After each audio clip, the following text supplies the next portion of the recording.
Hello mga dads, good morning at nandito tayo ngayon sa Verde, Angeles City. Ito at meron tayo isang unit. Kung titingnan nyo mga dads, Carrier Aura, napaka-press. Ayan, press na press siya. Ayun na, 1 year lang daw siyang na-stop. Then wala na siyang lamig.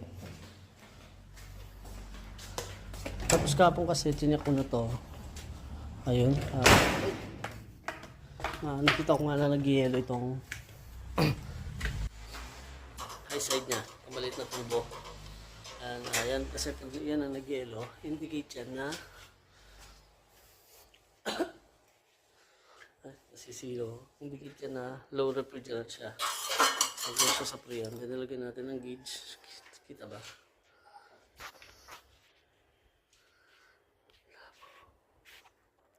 Ayan, ayun, 160.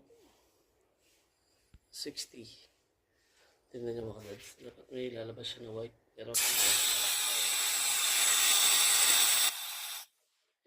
wala na talaga siyang preyon. So yun, ang sabi ni sir, nirelocate lang siya. Tapos ayun, hindi na daw lumamig. Tsaka lang natin dito. So ito, duda ko, kahit hindi siya nag-oil. Kasi 1 year siyang na-stop. Ayun, tapos nung umuwi siya dito, yun, wala na nga daw siya lamig. Then duda ko ito mga dads. Kasi tingnan nyo, hindi siya sentro. Nakatabing niya siya. Pakita ko lang. Kita ba? Ayun o. Kasi diba mga dads? Kapag mga ganyan, dapat center yung mga copper tube nila. Katulad nito, nakatabing niya rin.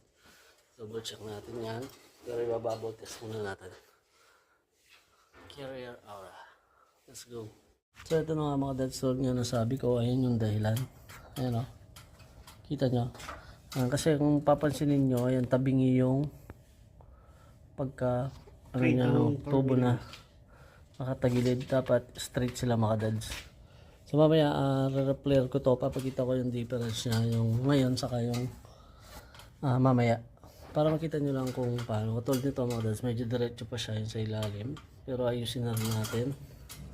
Ano, kita nyo napakabilis ng pagbula niya. Let's go. Ay mga dads, tinawag natin si customer. So mapapalaban tayo dito.